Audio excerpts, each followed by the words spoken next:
বন্ধুরা, শুভ সন্ধ্যা। আমি লাবণী, বয়স 40। আজকে আমি তোমাদের কাছে এমন একটা কাহিনী শোনাব যা শুনে তোমাদের শরীরের রক্ত গরম হয়ে যাবে। আমার সাথে যা ঘটেছে তা কখনো ভাবতে পারিনি। আমার ছেলে অভিজিৎ, মাত্র 23 বছর বয়স, একদিন রাতে আমার ঘরে এসে আমার কানে ফিসফিস করে বলল, মা, আমি তোমাকে বিয়ে করতে চাই। আমি হতবাক, কিন্তু তার ছোঁয়া আমার গালে লাগতেই আমার সব শিহরিত হয়ে উঠল।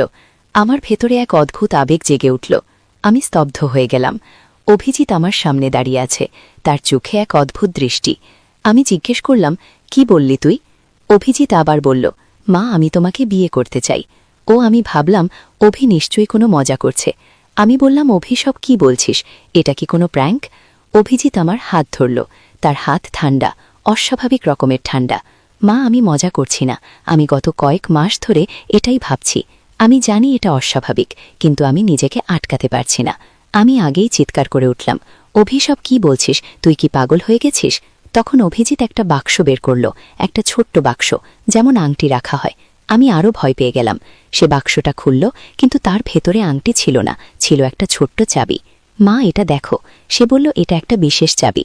আমি তোমাকে বিয়ে করতে চাই, মানে আমি তোমাকে আমার জীবনের সবচেয়ে গোপন রহস্য দেখাতে চাই। আমি চাই তুমি আমার সাথে এক হয়ে যাও, আমার গোপন সত্যের সাথে একাকার হয়ে যাও। আমি এখনো বুঝতে পারছিলাম না সে কি বলতে চাইছে, কিন্তু তার চোখে যে দৃষ্টি দেখেছিলাম তা আমাকে ভয় দেখাচ্ছিল। অভিজিৎ আমার নিজের ছেলে, যেন আর আমার চেনা সেই ছেলে নয়, যেন কেউ অন্য কেউ। তার শরীরে ঢুকে গেছে। অভি, তুই কি বলতে চাইছিস? স্পষ্ট করে বল। আমি বললাম, মা, আমি বিয়ে বলতে সাধারণ বিয়ের কথা বলছি না। আমি বলছি আমাদের আত্মার মিলনের কথা। আমি চাই তুমি আমার সাথে আসো, আমার গোপন জগতে। সেখানে আমরা দুজন মিলে এক হয়ে যাব। সেখানে আমাদের মধ্যে আর কোনো ভেদাভেদ কাটবে না, না মা ছেলের, না নারী পুরুষের। এর গু আমার গায়ে কাটা দিয়ে উঠল। এটা কি বলছে আমার ছেলে? ও কি সত্যিই পাগল হয়ে গেছে? আমি সোজা হয়ে দাঁড়ালাম। অভি, তুই এখন যা ঘুমাগে, আমরা কাল সকালে কথা বলবো। অভিজিৎ আমার হাত ধরে টানল। না মা, এখনই আমাদের যেতে হবে। বাবা ঘুমাচ্ছে, এখনই সময়। আমি ভাবলাম চিৎকার করে কুণালকে ডাকি, কিন্তু অভিজিৎ যেন আমার মনের কথা বুঝে ফেলল। সে আমার হাত ধরে এমনভাবে টানল যে আমি প্রায় পড়ে যাচ্ছিলাম। মা, চিৎকার করো না, আমি তোমার মঙ্গলই চাই। বাবা বুঝবে না, কেউই বুঝবে না। আগে আমি পালানোর চেষ্টা করলাম, কিন্তু অভিজিতের শক্ত হাতের বাঁধন থেকে নিজেকে ছাড়াতে পারলাম না। সে আমাকে টেনে বাইরে নিয়ে গেল। আমাদের বাড়ির পেছনে একটা ছোট গাড়ি দাঁড়িয়েছিল, যেটা আমি আগে কখনো দেখিনি। অভিজিৎ আমাকে গাড়িতে তুলল এবং ড্রাইভিং সিটে বসে গাড়ি স্টার্ট দিল। আমি তখন ভয়ে কাঁপছিলাম। আমার ছেলে, যাকে আমি এত স্নেহ দিয়ে মানুষ করেছি, সে আমাকে অপহরণ করছে। আমি কেঁদে ফেললাম। অভি, তুই আমাকে কোথায় নিয়ে যাচ্ছিস? আমাকে ছেড়ে দে। অভিজিৎ একটু হেসে বলল, মা, আমি তোমাকে নিয়ে যাচ্ছি আমার আসল জায়গায়, যেখানে আমার আসল পরিচয় লুকিয়ে আছে, যেখানে আমি আসলে কে তা প্রকাশ পাবে। কি? আমি আর কথা বললাম না। ভয়ে আমার গলা শুকিয়ে গেছিল। অভিজিৎ গাড়ি চালিয়ে শহরের বাইরে চলে গেল। 2 ঘন্টার মতো গাড়ি চালানোর পর আমরা এক পাহাড়ি জায়গায় পৌঁছালাম। চারদিকে গাছ, দূরে দূরে মাত্র কয়েকটা বাড়ি। অভিজিৎ গাড়ি থামিয়ে আমাকে নামতে বলল। আমি নামলাম। ভাবলাম এখন পালানোর সময়, কিন্তু চারদিকে অন্ধকার, রাত গভীর এবং কোনো লোকজন দেখা যাচ্ছে না। কোথায় পালাবো? তাছাড়া অভিজিৎ আমার হাত শক্ত করে ধরে রেখেছে। অভিজিৎ একটা বাড়ির দিকে এগিয়ে গেল। বাড়িটা দেখতে পুরনো, কিন্তু বেশ বড়। বাইরে থেকে দেখে মনে হচ্ছিল কোনো ধনী পরিবারের বাড়ি হবে। অভিজিৎ দরজায় নক করল। কিছুক্ষণ পর দরজা খুলে গেল। আমি দেখে চমকে উঠলাম। দরজা খুলেছে একজন বৃদ্ধ, প্রায় 80 বছর বয়সী বৃদ্ধ। অভিজিৎকে দেখে হাসল। এসো বাবা, অনেকদিন পর এলে। আর এই যে তোমার মা। স্বাগতম, স্বাগতম গো। বৃদ্ধ আমাদেরকে ভেতরে যেতে ইশারা করল। আমি অবাক হয়ে ভাবলাম, এই বৃদ্ধ অভিজিৎকে চেনে, আর আমাকেও। কিন্তু আমি তো এই বৃদ্ধকে কখনো দেখিনি আগে। কে ইনি? অভি, আমি জিজ্ঞেস করলাম। উনি ঠাকুরদা। অভিজিৎ বলল। ঠাকুরদা? তোর ঠাকুরদা তো মারা গেছেন অনেক বছর আগে। বৃদ্ধ হাসলেন। আমি তোমার ছেলের শারীরিক ঠাকুরদা নই, কিন্তু আমি তার আত্মিক পিতা। আমি তাকে একটা নতুন জন্ম দিয়েছি। অভি আরও বিভ্রান্ত হয়ে গেল। বৃদ্ধ আমাদের একটা ঘরে নিয়ে গেলেন। ঘরটি বট, দেওয়ালে অসংখ্য বই, মাঝখানে একটি বট টেবিল, টেবিলের ওপর একটি প্রাচীন পাণ্ডুলিপি। বৃদ্ধ আমাকে বললেন, তুমি বসো লাবণী দেবী, আমরা তোমার অপেক্ষায় ছিলাম। কি? আমি আরও ভয় পেয়ে গেলাম। আপনি আমার নাম জানলেন কি করে? বৃদ্ধ হাসলেন। আমি অনেক কিছুই জানি। যেমন আমি জানি তুমি একজন সাধারণ মা নও, তুমি একজন বিশেষ মা, একজন নির্বাচিত। আমি বুঝতে পারলাম না বৃদ্ধ কি বলতে চাইছেন। অভিজিৎ এবার সেই ছোট্ট চাবিটি বের করে বৃদ্ধকে দিল। বৃদ্ধ চাবিটি নিয়ে টেবিলের কাছে গেলেন। টেবিলের নিচে একটা ড্রয়ার ছিল, সেটা খুললেন। ড্রয়ার থেকে বের করলেন একটা বাক্স। বাক্সে চাবি লাগালেন, বাক্স খুললেন। বাক্সের ভেতর থেকে বের করলেন আরেকটি পাণ্ডুলিপি। এবার শোনো, বৃদ্ধ বললেন, অনেক হাজার বছর আগে এই পৃথিবীতে দুটি জাতি বাস করত, মানুষ এবং দেবতা। দেবতারা ছিল মানুষের চেয়ে শক্তিশালী, বুদ্ধিমান এবং দীর্ঘজীবী। কিন্তু ক্রমে মানুষের সংখ্যা বাড়তে লাগল আর দেবতাদের সংখ্যা কমতে লাগল। শেষে একসময় দেবতারা প্রায় বিলুপ্ত হয়ে গেল। বৃদ্ধ আমার দিকে তাকালেন। কিন্তু দেবতারা সম্পূর্ণ বিলুপ্ত হয়নি, তারা মানুষের মধ্যে মিশে গেছে। দেবতাদের রক্ত মানুষের রক্তের সাথে মিশে গেছে। কিছু মানুষের মধ্যে দেবতাদের রক্ত বেশি, তারাই বিশেষ শক্তি ও জ্ঞান নিয়ে জন্মায়। তোমার ছেলে অভিজিৎ তেমনই একজন, তার মধ্যে দেবতাদের রক্ত আছে। কি? আমি হাসতে শুরু করলাম। আপনি কি বলছেন? দেবতা? রক্ত? এসব কি পাগলামি? বৃদ্ধ গম্ভীর হয়ে গেলেন। তুমি হাসছ কারণ তুমি জানো না, কিন্তু তোমার ভেতরেও সেই রক্ত আছে লাবণী দেবী। তুমিও দেবতাদের বংশধর, শুধু তুমি জানো না। আমি এবার রেগে গেলাম। দেখুন, আমি জানি না আপনি কে, কিন্তু আমার ছেলেকে আপনি পাগল করে দিয়েছেন। আমি এখনই পুলিশে ফোন করছি। আমি আমার মোবাইল বের করলাম, কিন্তু দেখলাম সেখানে কোনো নেটওয়ার্ক নেই। বৃদ্ধ বললেন, এখানে তোমার মোবাইল কাজ করবে না, এটা একটা বিশেষ জায়গা। এখানে আমরা দেবতাদের শক্তি ব্যবহার করি। কি? এবার অভিজিৎ আমার কাছে এসে বলল, মা, আমি যখন বললাম আমি তোমাকে বিয়ে করতে চাই, তার মানে ছিল আমি চাই তুমিও আমাদের এই বিশেষ গোষ্ঠীতে যোগ দাও। তোমার মধ্যেও দেবতাদের রক্ত আছে, তুমি আমাদের একজন। আমরা চাই তুমি তোমার সত্যিকার পরিচয়ে জানো, তোমার ভেতরের শক্তি জাগ্রত করুক। আমি আর কিছু বলতে পারলাম না। অভিজিৎ হাত বাড়িয়ে আমার কপালে রাখল। আমি অনুভব করলাম তার হাত থেকে এক ধরনের উষ্ণতা আমার শরীরে ছড়িয়ে পড়ছে। একটু পরেই আমার মাথা ঘুরতে লাগল, আমি অজ্ঞান হয়ে গেলাম। যখন আমার জ্ঞান ফিরে এলো, আমি দেখলাম আমি একটা বিছানায় শুয়ে আছি। ঘরটা আলাদা, এটা আগে সেই ঘর নয়। এটা ছোট, সুন্দর সাজানো, জানালা দিয়ে সূর্যের আলো আসছে, বাইরে পাখির ডাক শোনা যাচ্ছে। আমি উঠে বসলাম, আমার মাথাটা এখনো কিছুটা ঘুরছিল। দরজা খুলে অভিজিৎ ঘরে ঢুকল। মা, তুমি ঠিক আছো? তোমার ঘুম ভাঙল? সে জিজ্ঞেস করল। অভি, হয়েছিল কাল? সেই বৃদ্ধ লোকটাকে আমি জিজ্ঞেস করলাম। উনি গুরুদেব, আমাদের আধ্যাত্মিক গুরু। উনি আমাদের সত্যিকার পরিচয় বুঝতে সাহায্য করেন গো। আমি উঠে দাঁড়ালাম। অভি, আমি বাড়ি যেতে চাই। তোর বাবা নিশ্চয়ই চিন্তায় আছে। আমি এসব বিশ্বাস করি না, আমাকে বাড়ি নিয়ে চল। অভিজিৎ দরজার কাছে দাঁড়িয়ে রইল। মা, তুমি আরেক দিন থাকো, গুরুদেব তোমাকে সব দেখাবেন। তারপর তুমি যদি যেতে চাও, আমি নিজেই তোমাকে বাড়ি পৌঁছে দেব গো। আমি বুঝলাম অভিজিৎ আমাকে সহজে যেতে দেবে না। আমি ভাবলাম একদিন অপেক্ষা করাই ভালো, তারপর সুযোগ বুঝে পালাবো। ঠিক আছে, আমি বললাম। অভিজিৎ খুশি হয়ে গেল। চলো নাস্তা করা যাক। আমরা একটা ডাইনিং রুমে গেলাম। সেখানে টেবিলে অনেক খাবার সাজানো। আশ্চর্যের বিষয়, সবই আমার পছন্দের খাবার। অভিজিৎ আমাকে বসতে বলল। আমি বসলাম এবং খেতে শুরু করলাম। খাবারগুলো অসাধারণ স্বাদের ছিল। খাবার পরে অভিজিৎ আমাকে বাড়ির বাইরে নিয়ে গেল। বাইরে গিয়ে দেখলাম বাড়িটা একটা পাহাড়ের ঢালুতে অবস্থিত, নিচে একটা সুন্দর লেক। চারপাশে সবুজ গাছপালা, দূরে আরও কিছু বাড়ি দেখা যাচ্ছে। এটা আমাদের কমিউনিটি, অভিজিৎ বলল। এখানে আমরা একসাথে থাকি, একসাথে অনুশীলন করি, একসাথে শিখি। আমরা সবাই দেবতাদের বংশধর। আমাদের সবার মধ্যে সেই বিশেষ রক্ত আছে। কি? আমি জিজ্ঞেস করলাম। কতজন লোক আছে এখানে? প্রায় 100 জন, অভিজিৎ বলল। তুই কবে থেকে এখানে আসা শুরু করলি? আমি জিজ্ঞেস করলাম। প্রায় 1 বছর হল। একদিন কলেজ থেকে ফেরার পথে আমি গুরুদেবের সাথে দেখা করি। উনি আমার কপালে হাত রাখেন, আর আমি অনুভব করি আমার ভেতরে কিছু একটা জেগে উঠছে। উনি আমাকে বলেন, আমি একজন বিশেষ ব্যক্তি, আমার মধ্যে দেবতাদের রক্ত আছে। প্রথমে আমি বিশ্বাস করিনি, কিন্তু উনি আমাকে এখানে নিয়ে আসেন এবং আমাকে দেখান আমি কি করতে পারি। আমি জিজ্ঞেস করলাম, তুই কি করতে পারিস?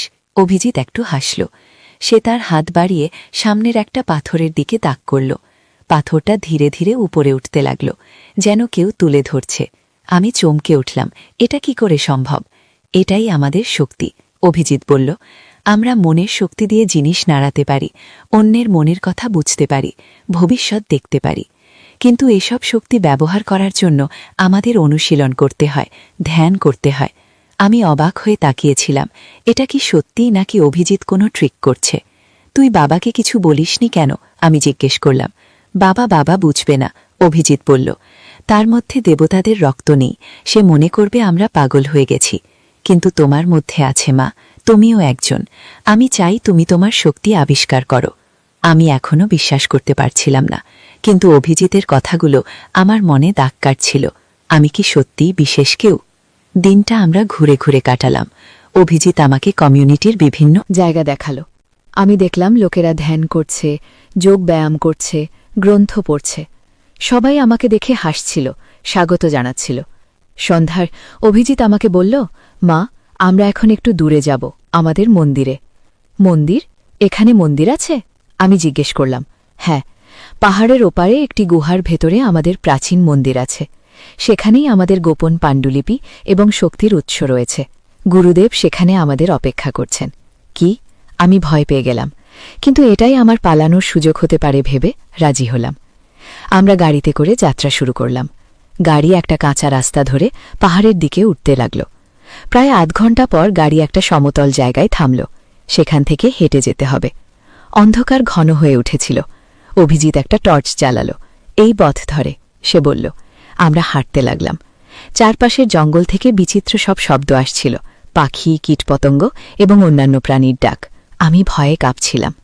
প্রায় ২০ মিনিট হাঁটার পর আমরা একটা বিশাল পাথরের সামনে এসে দাঁড়ালাম। পাথরটি দেখে মনে হচ্ছিল একটা বিশাল দরজা।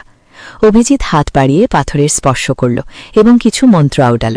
আস্তে আস্তে পাথরটি সরে গেল এবং একটা গুহাপথ প্রকাশ পেল। এভাবে আমি বিস্মিত হয়ে জিজ্ঞেস করলাম, হ্যাঁ মা, আমরা মনের শক্তিতে পাথরকেও নাড়াতে পারি? অভিজিৎ বলল। আমি তখনও বিস্মিত ছিলাম, এসব কি সত্যি নাকি আমি কোনো স্বপ্ন দেখছি? এখন আমাদের কি করতে হবে? আমি জিজ্ঞেস করলাম।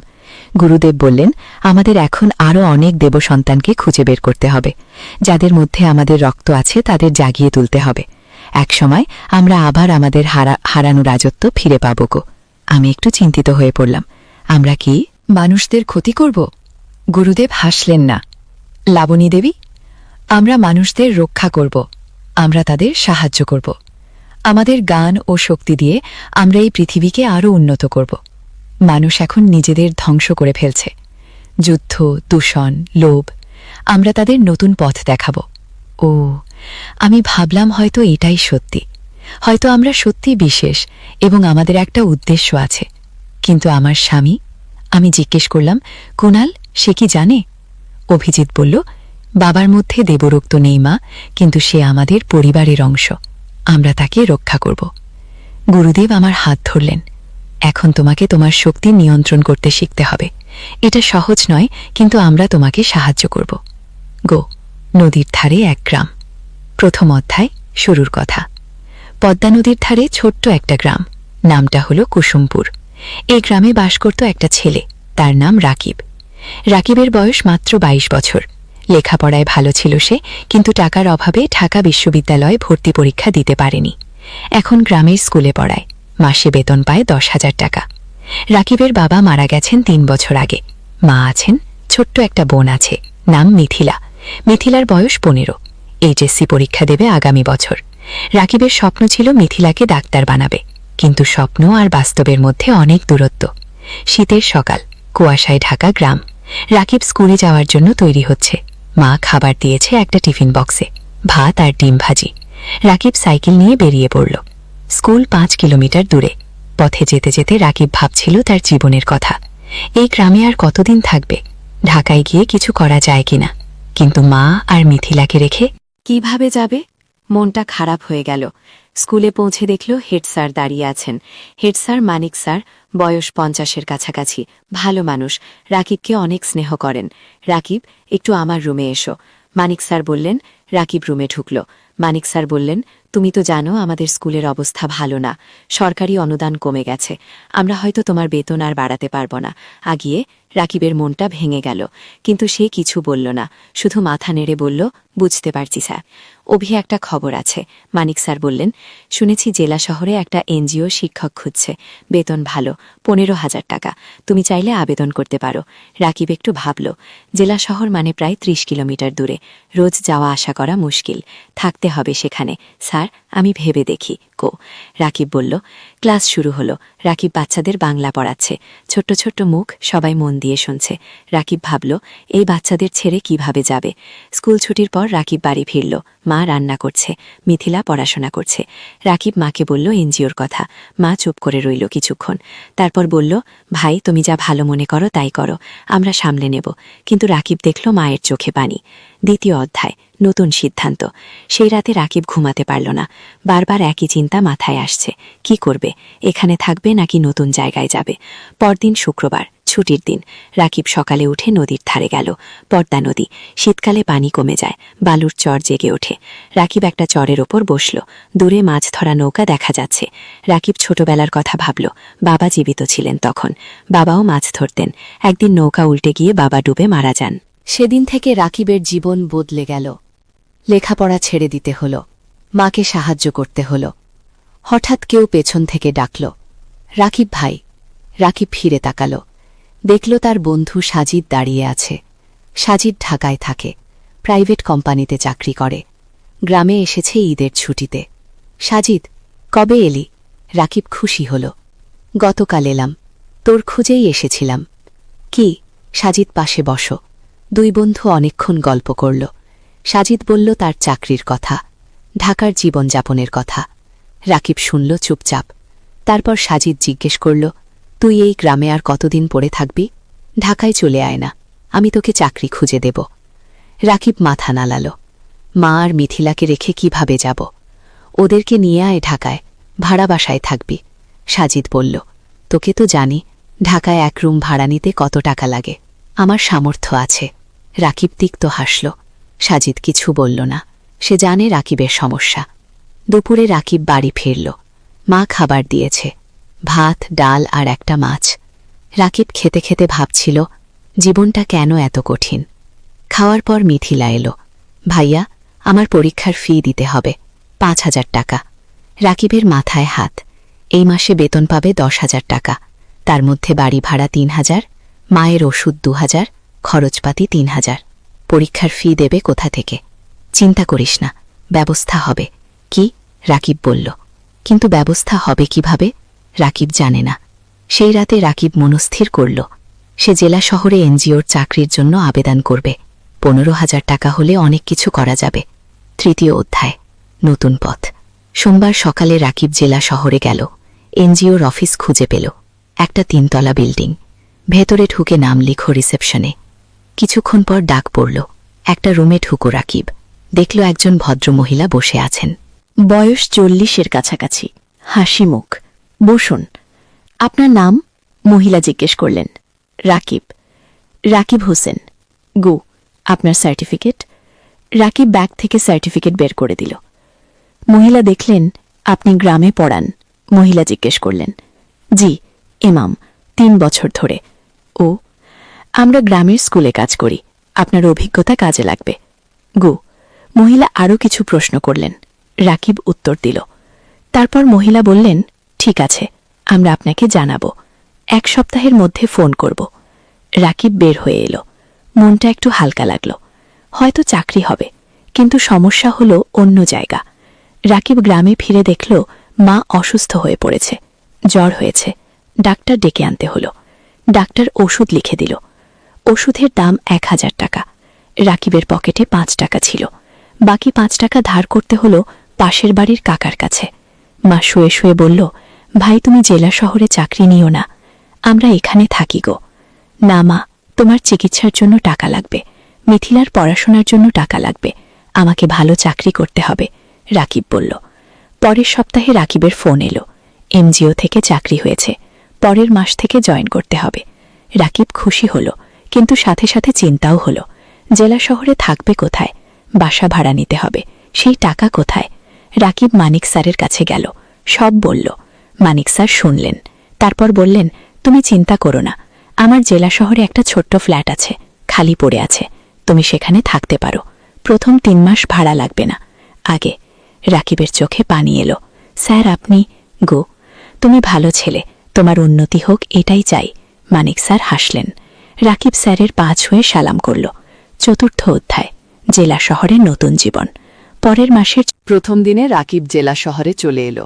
মা আর মিথিলা গ্রামে রইল। রাকিব ঠিক করল সপ্তাহে একদিন গ্রামে যাবে। মানিক স্যারের ফ্ল্যাট ছোট্ট কিন্তু পরিষ্কার, একটা রুম, একটা রান্নাঘর, একটা বাথরুম। রাকিব নিজের জিনিসপত্র গুছিয়ে রাখল। পরদিন এনজিও অফিসে গেল। কাজ শুরু হলো। রাকিবকে দায়িত্ব দেওয়া হলো 5টা গ্রামের স্কুল দেখাশোনা করার। সপ্তাহে 3 দিন স্কুলে যেতে হবে, বাকি দিন অফিসে। প্রথম দিন রাকিব একটা গ্রামে গেল। স্কুলটা খুবই খারাপ অবস্থায়, ছাদ দিয়ে পানি পড়ে, বেঞ্চ ভালো, শিক্ষক মাত্র 2 জন, ছাত্রছাত্রী প্রায় অযশ। রাকিব শিক্ষকদের সাথে কথা বলল। তারা বলল অনেক সমস্যার কথা, বেতন কম, সরকারি সাহায্য নেই, অনেক বাচ্চা স্কুল ছেড়ে দিয়েছে। রাকিব বুঝল এখানে অনেক কাজ করার আছে। সে মনস্থির করল সে ভালোভাবে কাজ করবে। সন্ধ্যায় রাকিব ফ্ল্যাটে ফিরল, একা একা রান্না করল, ভাত আর ডিম ভাজি খেয়ে শুয়ে পড়ল। মায়ের কথা মনে পড়ল, মিথিলার কথা মনে পড়ল। রাকিব মাকে ফোন করল। মা কেমন আছো? ভালো আছি, তুমি খেয়েছ? মা জিজ্ঞেস করল। হ্যাঁ মা, তুমি ওষুধ খেয়েছ তো? খেয়েছি। মিথিলা পড়াশোনা করছে, তুমি চিন্তা করো না। আগে ফোন রেখে রাকিব ঘুমিয়ে পড়ল।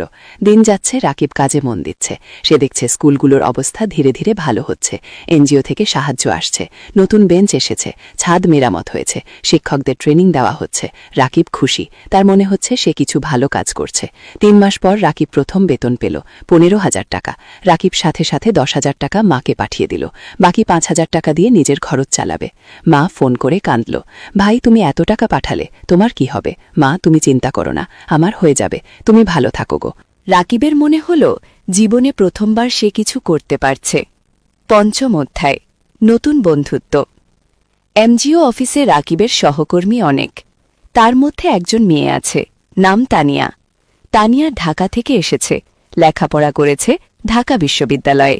খুব মেধাবী, কিন্তু গ্রামের মানুষের জন্য কাজ করতে চায়, তাই এনজিওতে জয়েন করেছে। তানিয়া আর রাকিব প্রায় একসাথে মাঠে কাজ করে, স্কুলে যায়, শিক্ষকদের সাথে কথা বলে, বাচ্চাদের পড়ায়। ধীরে ধীরে তানিয়া আর রাকিবের মধ্যে বন্ধুত্ব হল। তানিয়া রাকিবকে অনেক কিছু শেখায়, কিভাবে প্রজেক্ট প্ল্যান করতে হয়, কিভাবে রিপোর্ট লিখতে হয়, কিভাবে মানুষের সাথে কথা বলতে হয়। রাকিব তানিয়াকে শেখায় গ্রামের জীবন সম্পর্কে, গ্রামের মানুষের সমস্যা সম্পর্কে, কিভাবে তাদের সাহায্য করা যায়। একদিন তানিয়া রাকিবকে জিজ্ঞেস করল, তুমি কি বিয়ে করেছ? রাকিব হেসে বলল, না, বিয়ের কথা ভাবার সময় নেই এখন, পরিবারের দায়িত্ব আছে গো। তোমার পরিবার কেমন? তানিয়া জিজ্ঞেস করল।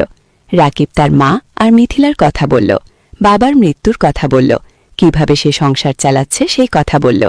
তানিয়া শুনো চুপচাপ, তারপর বলল, তুমি খুব সাহসী গো রাকিব। রাকিব কিছু বলল না, শুধু হাসল। সময় যাচ্ছে, রাকিবের কাজ ভালো হচ্ছে, এনজিও থেকে তাকে প্রশংসা করা হচ্ছে, বেতনও বাড়ল, এখন 17,000 টাকা পায়। রাকিব সপ্তাহে একদিন গ্রামে যায়, মাকে দেখে আসে, মিথিলার পড়াশোনা দেখে দেয়।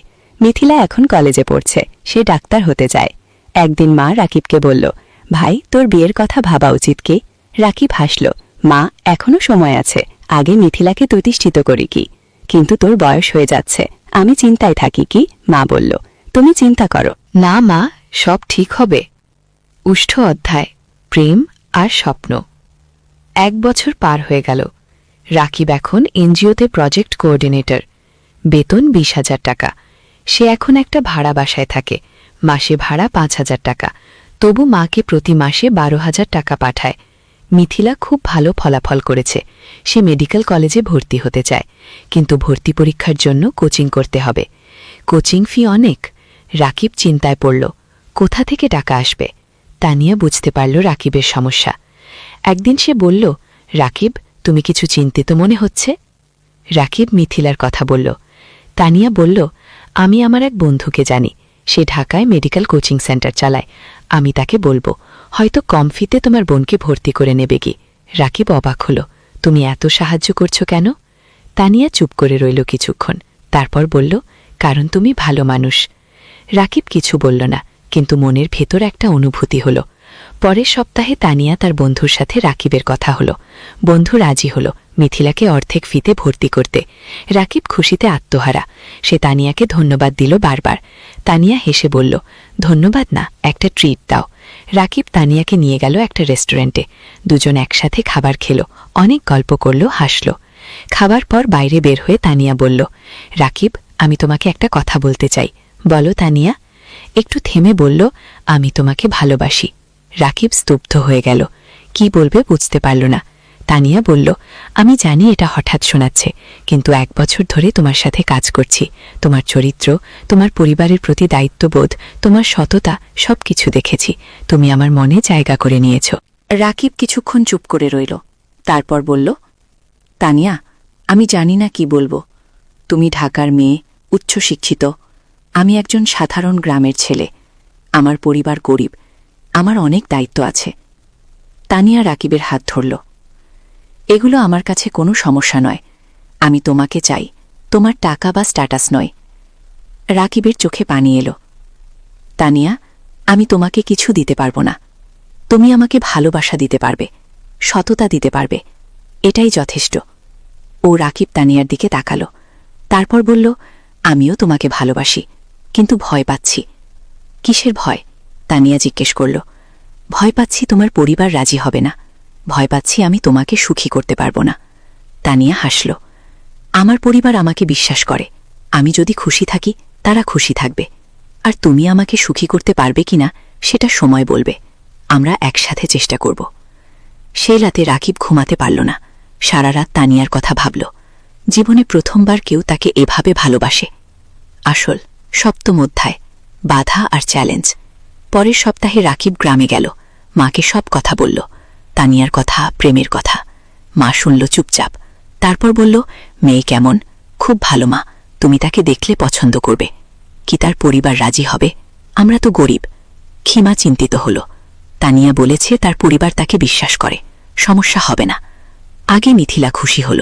ভাইজান, তুমি বিয়ে করছো, আমি ভাবির সাথে দেখা করব। রাকিব হাসল। হ্যাঁ রে, তোকে নিয়ে যাব ঢাকায়। অন্তু সমস্যা এলো।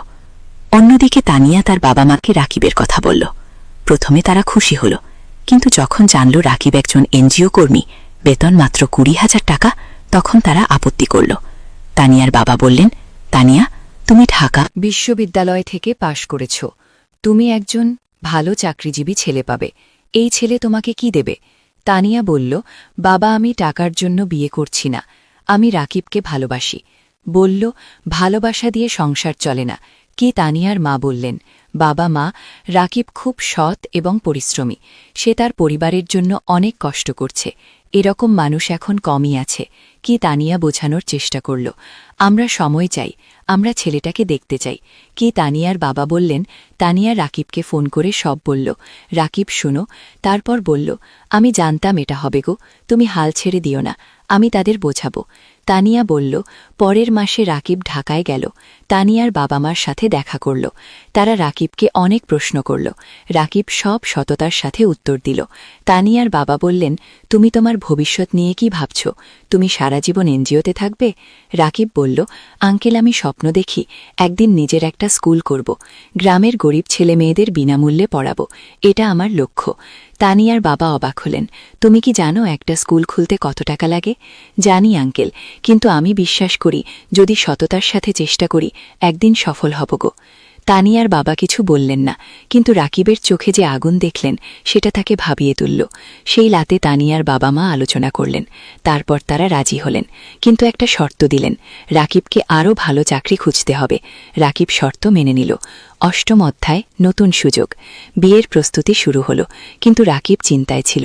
বিয়েতে অনেক খরচ হবে, সেই টাকা কোথায়? তানিয়া বলল, আমরা সিম্পল বিয়ে করব, বেশি খরচ করব না আগে। কিন্তু তানিয়ার পরিবার বট বিয়ে যায়, অনেক আত্মীয় স্বজন আছে। রাকিব টেনশনে ছিল। তখন মানিক স্যার তাকে ডাকলেন। স্যার বললেন, রাকিব, আমি শুনেছি তোমার বিয়ে হবে। আমি তোমাকে একটা উপহার দিতে চাই। স্যার একটা খাম দিলেন। খামে ছিল 5,000 টাকা। রাকিবের চোখ বড় হয়ে গেল। স্যার, একে আমি নিতে পারবো না আগে। এটা উপহার, তুমি আমার ছাত্রের মতো, তুমি অবশ্যই নেবে। স্যার জোর করলেন। রাকিব স্যারকে জড়িয়ে ধরল। স্যার, আপনি আমার জন্য অনেক কিছু করেছেন, তুমি ভালো থাকো, এটাই চাইও। এদিকে রাকিবের ভাগ্য ঘুরতে শুরু করল। একদিন এনজিওর ডিরেক্টর রাকিবকে ডাকলেন, বললেন, রাকিব, তোমার কাজ আমরা খুব পছন্দ করেছি, আমরা একটা নতুন প্রজেক্ট শুরু করছি, তুমি প্রজেক্ট ম্যানেজার হবে, বেতন হবে ৩৫,০০০ টাকা। রাকিব বিশ্বাস করতে পারল না, ৩৫,০০০ টাকা, এত টাকা কখনো কল্পনাও করেনি। স্যার, সত্যি? রাকিব জিজ্ঞেস করল। হ্যাঁ, তুমি যোগ্য, তুমি পারবে কি? ডিরেক্টর বললেন। রাকিব সাথে সাথে তানিয়াকে ফোন করল। তানিয়া খুশিতে চিৎকার করল। সেই সন্ধ্যায় রাকিব মাকে ফোন করল, সব বলল। মা কাঁদতে লাগল, খুশির কান্না। ভাই, আল্লাহ তোমার ভালো করেছে, তুমি অনেক কষ্ট করেছে কি? মা বলল। মা, এখন আমরা ভালো থাকব, মিথিলার পড়াশোনা ভালো হবে, তুমি সুস্থ থাকবে কি? বিয়ের দিন এলো, সিম্পল কিন্তু সুন্দর বিয়ে। গ্রাম থেকে মা আর মিথিলা এসেছে, রাকিবের বন্ধুরা এসেছে, এনজিও অফিসের সবাই এসেছে। তানিয়া দেখতে খুব সুন্দর লাগছিল লাল শাড়িতে, রাকিব পাঞ্জাবি পরেছে। বিয়ে হলো, সবাই দোয়া করল, আশীর্বাদ করল। রাকিব আর তানিয়া নতুন জীবন শুরু করল। নবম অধ্যায়, স্বপ্ন পূরণের পথে। বিয়ের পর রাকিব আর তানিয়া জেল শহরে একটা বড় ফ্ল্যাট ভাড়া নিল, 2 বেডরুমের। তারা ঠিক করে মা আর মিথিলাকে নিয়ে আসবে। মা প্রথমে রাজি হল না, বলল, তোমরা নতুন বিয়ে করেছ, আমরা গেলে তোমাদের সমস্যা হবে কি? তানিয়া নিজে গ্রামে গেল, মাকে বলল, মা, আপনি আমার মা, আপনি না থাকলে আমার সংসার অসম্পূর্ণ। ও মা, তানিয়াকে জড়িয়ে ধরল। মা, তুমি খুব ভালো। ও মা। আর মিথিলা জেলা শহরে চলে এলো, এখন তারা সবাই একসাথে থাকে। মিথিলা ঢাকায় কোচিং করছে, সে খুব মন দিয়ে পড়ছে, তার লক্ষ্য মেডিকেল কলেজে চান্স পাওয়া। রাকিব নতুন প্রজেক্টে কাজ শুরু করেছে। প্রজেক্টটা খুব বড়, 15টা গ্রামে কাজ করতে হবে, স্কুল, স্বাস্থ্যকেন্দ্র, নারী উন্নয়ন, সব ধরনের কাজ। রাকিব খুব ব্যস্ত হয়ে গেল, সকাল থেকে রাত পর্যন্ত কাজ, কিন্তু সে খুশি, কারণ সে মানুষের উপকার করছে। তানিয়াও কাজ করছে, সেও একটা প্রজেক্টে আছে। তাদের দুজনের মিলে এখন বেতন ৫৫,০০০ টাকা। এত টাকা রাকিব কখনো কল্পনা করেনি। এখন তারা স্বাচ্ছন্দ্যে আছে, মায়ের ভালো চিকিৎসা হচ্ছে, মিথিলার পড়াশোনা ভালো হচ্ছে, রাকিব কিছু টাকা সেভিংসও করছে। একদিন রাকিব তানিয়াকে বলল, তুমি জানো, আমার স্বপ্ন ছিল একটা স্কুল করা। গিয়ে, হ্যাঁ, মনে আছে। তুমি এখনও সেই স্বপ্ন দেখো? তানিয়া জিজ্ঞেস করল। হ্যাঁ, আমি ভাবছি আমরা যদি কিছু টাকা সেভ করি, তাহলে হয়তো একদিন একটা ছোট্ট স্কুল খুলতে পারব। তানিয়া হাসল। চলো, আমরা একসাথে এই স্বপ্ন পূরণ করব। দুজনে মিলে প্ল্যান করতে লাগল, কিভাবে টাকা জমাবে, কোথায় স্কুল খুলবে, কিভাবে চালাবে। 1 বছর পর মিথিলা মেডিকেল ভর্তি পরীক্ষা দিল, রেজাল্ট আসল, সে চান্স পেয়েছে সরকারি মেডিকেল কলেজে। পুরো পরিবার খুশিতে আত্মহারা। মা কাঁদল, রাকিব মিথিলাকে জড়িয়ে ধরল। তানিয়া মিষ্টি বিতরণ করল। ভাইয়া, এটা তোমার জন্য, তুমি আমার জন্য সব ত্যাগ করেছ। এই মিথিলা কাঁদতে কাঁদতে বলল, না রে, এটা তোর নিজের যোগ্যতা, তা তুই মন দিয়ে পড়েছিস। এই রাকিব বলল। সেই রাতে রাকিব ছাদে দাঁড়িয়ে আকাশের দিকে তাকাল, তার মনে পড়ল বাবার কথা। বাবা বেঁচে থাকলে কত খুশি হতেন। তানিয়া এসে পাশে দাঁড়াল। কি ভাবছ? বাবার কথা ভাবছি, সেই গরিব দিনগুলোর কথা ভাবছি। আজ আমরা এত দূর এসেছি, আর এটা শুধু শুরু, আমাদের আরও অনেক পথ যেতে হবে। তানিয়া বলল। 10ম অধ্যায়, চূড়ান্ত স্বপ্ন। 3 বছর পার হয়ে গেল। রাকিব এখন এনজিওর সিনিয়র প্রজেক্ট ম্যানেজার, বেতন 5,000 টাকা। তানিয়া প্রজেক্ট কোঅর্ডিনেটর, বেতন 4,000 টাকা। মিথিলা এখন মেডিকেল কলেজের 3য় বর্ষে, সে খুব ভালো পড়ছে। তার লক্ষ্য একজন ভালো ডাক্তার হওয়া এবং গ্রামের মানুষের সেবা করা। মা এখন সুস্থ, তার মুখে হাসি ফিরে এসেছে। রাকিব আর তানিয়াই 3 বছরে প্রায় 10 লক্ষ টাকা সেভ করেছে। এখন তারা ঠিক করেছে স্বপ্নের স্কুল খুলবে। রাকিব গ্রামে গিয়ে একটা জমি কিনা, 2 বিঘা জমি, সেখানে স্কুল করবে। তারা ব্যাংক থেকে লোন নিল, আরও 5 লক্ষ টাকা। মোট 15 লক্ষ টাকা দিয়ে স্কুল তৈরি করা শুরু হলো। মানিক স্যার অনেক সাহায্য করলেন, তিনি স্কুলের ডিজাইন করে দিলেন, শিক্ষক খুঁজে দিলেন। 6 মাস পর স্কুল তৈরি হলো, নাম দেওয়া হলো আলোর পাঠশালা গু। স্লোগান, শিক্ষায় আলো, শিক্ষায় মুক্তি। স্কুলে গরিব পরিবারের বাচ্চারা বিনামূল্যে পড়বে, ধনী পরিবারের বাচ্চারা কম ফিতে পড়বে। এই ফি দিয়ে স্কুল চলবে। স্কুল খোলার দিন গ্রামের সব মানুষ এলো, জেলা প্রশাসক এলেন উদ্বোধন করতে, মানিক স্যার, এনজিও ডিরেক্টর সবাই এলেন। রাকিব মাইকে দাঁড়িয়ে বলল, আমি একসময় খুব ছিলাম, লেখাপড়া করতে পারিনি ঠিকমতো, কিন্তু আমি হাল ছাড়িনি। আজ আমি এই স্কুল করলাম যাতে গ্রামের কোনো বাচ্চাকে টাকার অভাবে লেখাপড়া ছাড়তে না হয়। সবাই হাততালি দিল। তানিয়া বলল, এই স্কুল শুধু আমার স্বামীর স্বপ্ন নয়, আমার স্বপ্ন। আমরা চাই এই গ্রামের প্রতিটা বাচ্চা শিক্ষিত হোক। আবার হাততালি। স্কুল চালু হল। প্রথম দিন 50 জন বাচ্চা ভর্তি হল। দ্বিতীয় মাসে 1, তৃতীয় মাসে 20। রাকিব আর তানিয়া সপ্তাহে 3 দিন স্কুলে যায়। বাচ্চাদের পড়ায়, শিক্ষকদের ট্রেনিং দেয়, স্কুল দেখাশোনা করে। মিথিলা ছুটির দিনে স্কুলে এসে বাচ্চাদের স্বাস্থ্য চেক আপ করে, বিনামূল্যে। মা রান্না করে বাচ্চাদের খাওয়ায়। অনেক বাচ্চা গরিব পরিবার থেকে আসে, তারা দুপুরে খায় না, মা তাদের খাওয়ায়। 2 বছর পর স্কুলে 500 জন বাচ্চা পড়ছে, 10 জন শিক্ষক আছে। স্কুল ভালোভাবে চলছে। জেলার মধ্যে আলোর পাঠশালা গিয়ে একটা আদর্শ স্কুল হিসেবে পরিচিতি পেয়েছে। 11 অধ্যায়, জীবনের পূর্ণতা। 5 বছর পর রাকিবের বয়স এখন 33, তানিয়ার বয়স 31। তাদের একটা মেয়ে হয়েছে, নাম রাখা হয়েছে অনন্যা। অনন্যার বয়স 2 বছর। মিথিলা এখন ডাক্তার, সে একটা সরকারি হাসপাতালে কাজ করছে। সে গ্রামের মানুষের বিনামূল্যে সেবা দেয়। মা সুস্থ এবং খুশি, তার নাতিনী অনন্যাকে নিয়ে সময় কাটায়। আলোর পাঠশালা কি এখন জেলার সেরা স্কুলগুলোর একটা। এখানে 1000 বাচ্চা পড়ছে, 20 জন শিক্ষক আছে। স্কুলের রেজাল্ট খুব ভালো। রাকিব আর তানিয়া এখন আর এনজিওতে কাজ করে না, তারা পুরোপুরি স্কুলেই সময় দেয়। তারা আরও 2টো স্কুল খোলার পরিকল্পনা করছে। একদিন রাকিব স্কুলের ছাদে দাঁড়িয়ে আছে, তানিয়া এসে পাশে দাঁড়ালো, হাতে চায়ের কাপ। কি ভাবছ তানিয়া? জিজ্ঞেস করল। ভাবছি আমাদের যাত্রার কথা। 8 বছর আগে আমি একজন গরিব স্কুল শিক্ষক ছিলাম। আজ আমার নিজের স্কুল আছে, 1000 বাচ্চা পড়ছে। গো হ্যাঁ, অনেক দূর এসেছি, কিন্তু আরও অনেক পথ বাকি। গো তানিয়া বলল, যেন কখনো কখনো মনে হয় স্বপ্ন দেখা ভালো, স্বপ্ন মানুষকে বাঁচিয়ে রাখে। আমি স্বপ্ন দেখেছিলাম বলে আজ এখানে এসেছি। উনি আর রাকিবের হাত ধরল। আর আমি তোমাকে বিশ্বাস করেছিলাম বলে তোমার স্বপ্ন আমার স্বপ্ন হয়ে গেল। গো। দুজন চুপচাপ দাঁড়িয়ে রইল। নিচে বাচ্চারা খেলছে, তাদের হাসির শব্দ শোনা যাচ্ছে। রাকিব বলল, যেন তানিয়া, আমার এখন মনে হয় জীবনের সবচেয়ে বড় সফলতা হল মানুষের মুখে হাসি ফোটানো। টাকা, প্রতিষ্ঠা সব তুচ্ছ যখন দেখি একটা গরিব বাচ্চা আমাদের স্কুলে পড়ে ভালো রেজাল্ট করছে। গো। তানিয়া মাথা নাড়ল। একদম ঠিক। তুমি জানো গত সপ্তাহে সেই রহিম নামের ছেলেটা এসেছিল, যে 3 বছর আগে আমাদের স্কুলে ভর্তি হয়েছিল? হ্যাঁ, মনে আছে। তার বাবা রিকশা চালায়। ও সে ক্লাসে ফার্স্ট হয়েছে। তার বাবা এসে আমার পা ছুঁয়ে কাঁদছিল, বলছিল আপনারা না থাকলে আমার ছেলে লেখাপড়া শিখতে পারত না। রাকিবের চোখ ভিজে গেল। এই মুহূর্তগুলোর জন্যই আমরা কাজ করি। গো। হঠাৎ অনন্যা দৌড়ে এলো। বাবা বাবা, দেখো আমি কি এঁকেছি। রাকিব মেয়েকে কোলে তুলে নিল। অনন্যা একটা ছবি দেখালো, একটা স্কুল, সামনে অনেক বাচ্চা। এটা কি? রাকিব জিজ্ঞেস করল। এটা আমাদের স্কুল, দাদু বলেছে তুমি এই স্কুল বানিয়েছ। গো। অনন্যা বলল। রাকিব মেয়ের কপালে চুমু খেল। হ্যাঁ রে, একদিন তুইও বড় হয়ে ভালো কিছু করবি।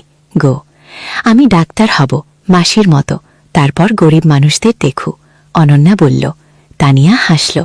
দেখছ, আমাদের পরবর্তী প্রজন্ম স্বপ্ন দেখছে। গো। 12 অধ্যায়। নতুন চ্যালেঞ্জ, কিন্তু জীবন কখনো সোজা পথে চলে না। একদিন রাকিব খবর পেল স্কুলের জমি নিয়ে সমস্যা হয়েছে।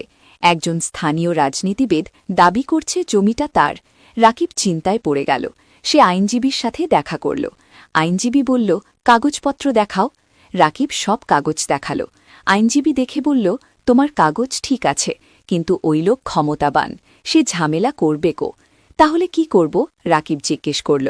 কোর্টে কেস করতে হবে, সময় লাগবে, টাকাও লাগবে। রাকিব বাড়ি ফিরে তানিয়াকে সব বলল। তানিয়া শুনল, তারপর বলল, আমরা লড়ব, আমরা সত্যের পক্ষে আছি। কেস শুরু হল।